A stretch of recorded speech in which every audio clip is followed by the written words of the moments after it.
Bismillahirrahmanirrahim. Saudara-saudara, hari ini kami bergabung,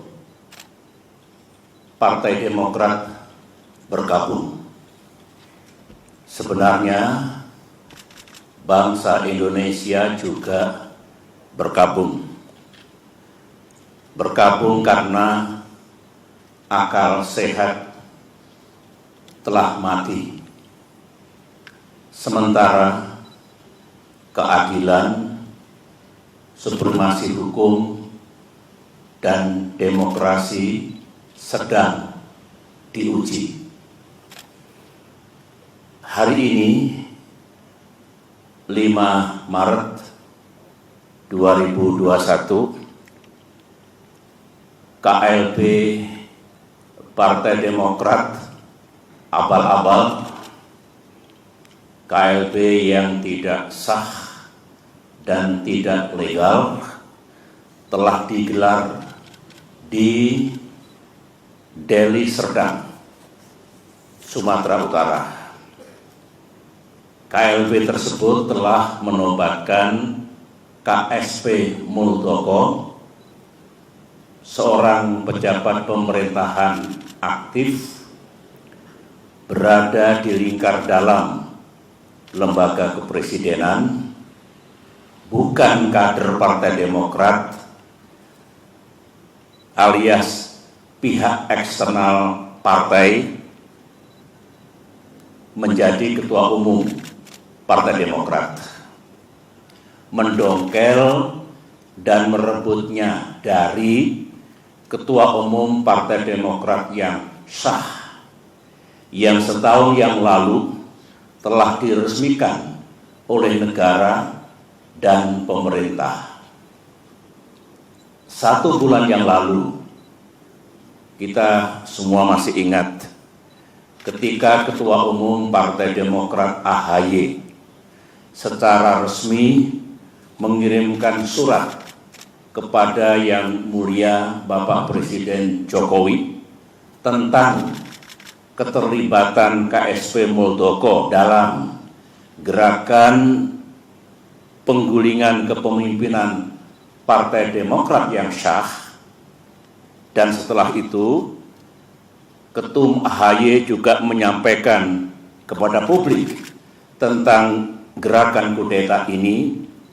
Banyak tanggapan yang bernada minir dan miring.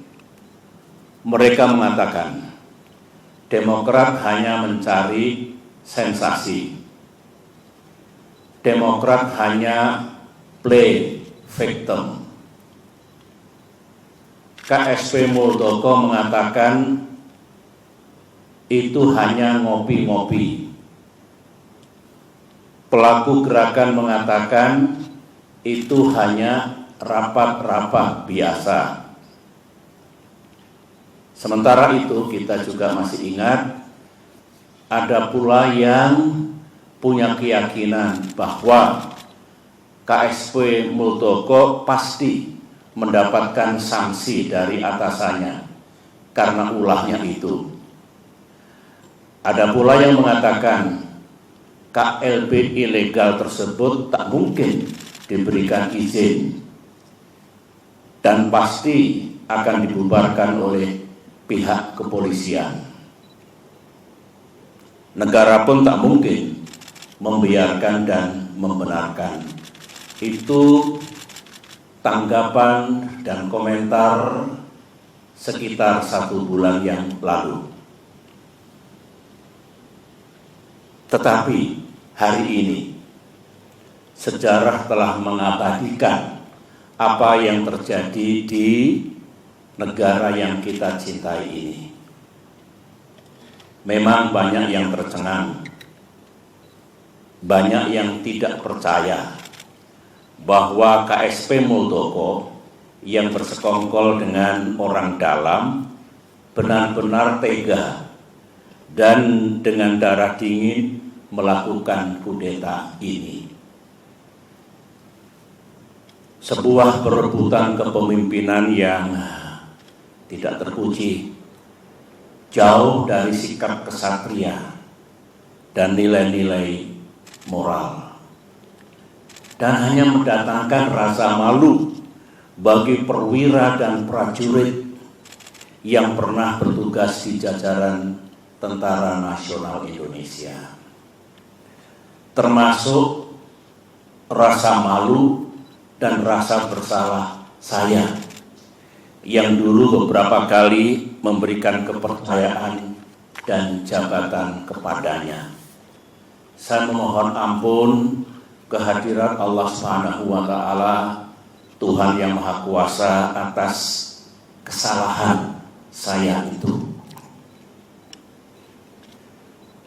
Sebagai seorang yang menggagas berdirinya Partai Demokrat, termasuk yang membina dan membesarkan partai ini dan bahkan pernah memimpinnya, tak pernah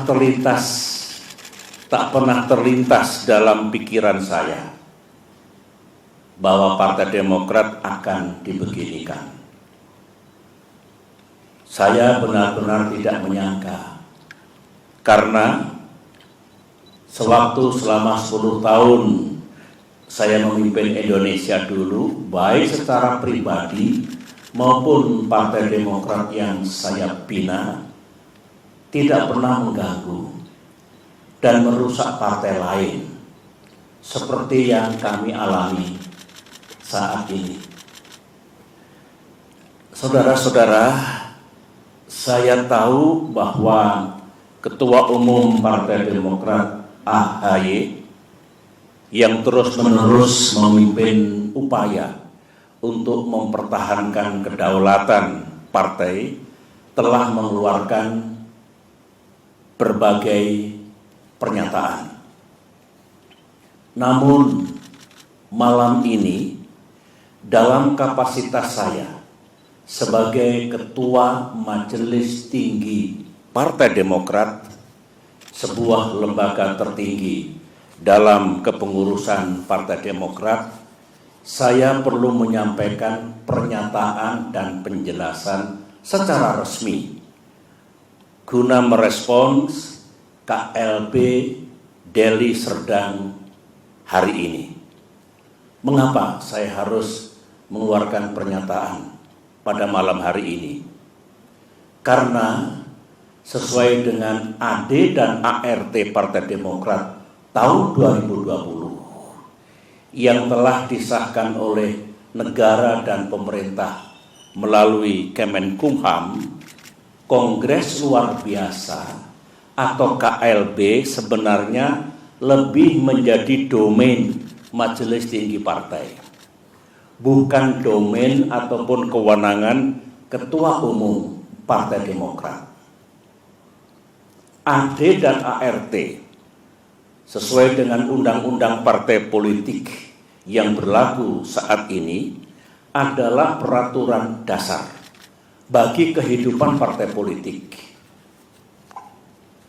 Sama halnya dengan undang-undang dasar atau konstitusi yang berlaku bagi negara, yang baik itu undang-undang dasar maupun anggaran dasar mengikat secara hukum. Karenanya, segala kegiatan partai yang tidak sesuai dan bertentangan dengan AD dan ART adalah tindakan yang ilegal atau melawan hukum. Mari kita lihat, apakah KLB Deli Serdang tersebut legal atau sah secara hukum? Menurut AD dan ART Partai Demokrat, pasal 81 ayat 4 disebutkan bahwa Kongres Luar Biasa dapat diadakan atas permintaan A. Majelis Tinggi Partai, atau B. sekurang-kurangnya 2/3 dari jumlah Dewan Pimpinan Daerah dan 1/2 dari jumlah Dewan Pimpinan Cabang serta disetujui oleh Ketua Majelis Tinggi Partai. Mari kita uji sekarang, apakah KLB Deli Serdang ini sah secara hukum. Ingat, negara Indonesia adalah negara hukum. Pasal 1 Undang-Undang Dasar 1945. Majelis Tinggi Partai yang saya pimpin dan kini berjumlah 16 orang tidak pernah mengusulkan kongres luar biasa. Jadi syarat pertama sudah gugur. Dewan Pimpinan Daerah yang mengusulkan KLB minimal 2/3 dari 34 Dewan Pimpinan Daerah. Kenyataannya tidak satu pun yang mengusulkan, berarti 0. Jadi tidak memenuhi syarat yang kedua. Dewan Pimpinan Cabang yang mengusulkan KLB minimal 1/2 dari 514 DPC. Kenyataannya hanya 34 DPC yang mengusulkan, berarti hanya 7% dari seharusnya minimal 50%. Jadi tidak memenuhi syarat yang ketiga. Usulan DPC dan usulan DPD dan DPC harus mendapatkan persetujuan Ketua Majelis Tinggi Partai, dan saya sebagai Ketua Majelis Tinggi Partai tidak pernah memberikan persetujuan atas pelaksanaan KLB ini. Jadi syarat keempat pun tidak dipenuhi. Kesimpulan besarnya adalah semua persyaratan untuk diselenggarakannya KLB ini gagal dipenuhi atau tidak dipenuhi, sehingga KLB ini benar-benar tidak sah dan ilegal. Saya dengar ada akal-akalan dari pihak KSP Muldoko dan para pelaku kudeta bahwa sebelum mengangkat KSP Muldoko menjadi Ketua Umum Partai Demokrat ilegal, AD dan ART yang sah diubah dan diganti dengan AD dan ART versi KLB Deli Serdang, sehingga penobatan KSP Muldoko dianggap sah. Pertanyaannya, apa bisa begitu? Mari kita lihat bersama. Untuk mengubah AD dan ART, forumnya harus sah. Baik kongres ataupun kongres luar biasa yang hendak mengubah AD dan ART juga harus sah. Forum KLB Deli Serdang jelas tidak sah dan ilegal, sebagaimana yang telah saya jelaskan tadi. Sehingga AD dan ART KLB Deli Serdang menjadi tidak sah. Untuk diketahui, AD dan ART hasil kongres atau KLB yang sah pun harus mendapatkan pengesahan dari negara dan pemerintah melalui Kemenkumham. Jadi, kalau KSP Muldoko melalui telepon menanyakan keabsahan AD dan ART dan merasa cukup puas atau mengira bahwa AD dan ART KLB Deli Serdang itu sah, KSP Muldoko salah besar.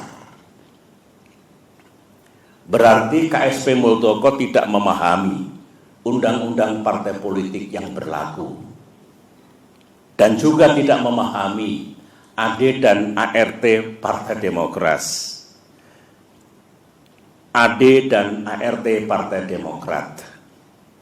Lagi-lagi makin kuat dan makin nyata bahwa KLB Deli Serdang benar-benar tidak sah adanya. Saudara-saudara, ini kesempatan yang baik bagi saya untuk menyampaikan pesan kepada Ketua Umum dan segenap kader Demokrat di seluruh tanah air. Saya sangat merasakan apa yang para kader Demokrat rasakan saat ini. Saudara pasti marah, terhina, merasa diperlakukan sewenang-wenang, geram kepada yang berkhianat dengan imbalan uang dan iming-iming kedudukan, dan rasanya ingin membalas perbuatan mereka. Namun, sebagai orang tua di partai ini, saya tetap meminta saudara bersabar, namun gigih berikhtiar untuk mendapatkan keadilan yang sejati. Saya tetap percaya bahwa Bapak Presiden Jokowi memiliki integritas dan kearifan dalam menyikapi gerakan pendongkelan dan perebutan kepemimpinan Partai Demokrat yang sah ini. Saya juga tetap percaya bahwa negara dan pemerintah akan bertindak adil serta akan sepenuhnya menegakkan peranata hukum yang berlaku, baik itu konstitusi kita, Undang-Undang Dasar 1945 dan Undang-Undang Partai Politik, maupun AD dan ART Partai Demokrat yang secara hukum juga mengikat. Namun, dunia politik tak seindah yang kita mimpikan. Gangguan terhadap Partai Demokrat, gangguan terhadap kita semua belumlah usai. Karenanya, mari kita makin bersatu dan makin merapatkan barisan di bawah komando dan kepemimpinan Ketua Umum AHY. Saya mengajak para kader untuk berjuang bersama, berjuang sampai keadilan benar-benar kita dapatkan di tanah Indonesia ini. Perjuangan untuk mempertahankan kedaulatan dan kemandirian partai, saya ulangi, perjuangan untuk mempertahankan kedaulatan dan kemandirian partai adalah perjuangan yang suci dan mulia.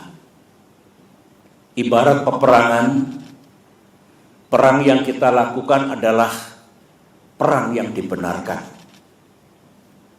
Sebuah war of necessity. Sebuah just war. Perang untuk mendapatkan keadilan. Semoga Allah SWT, Tuhan yang Maha Kuasa, menuntun langkah kita serta memberikan pertolongan kepada kita semua. Demikian pernyataan saya. Sekian dan terima kasih.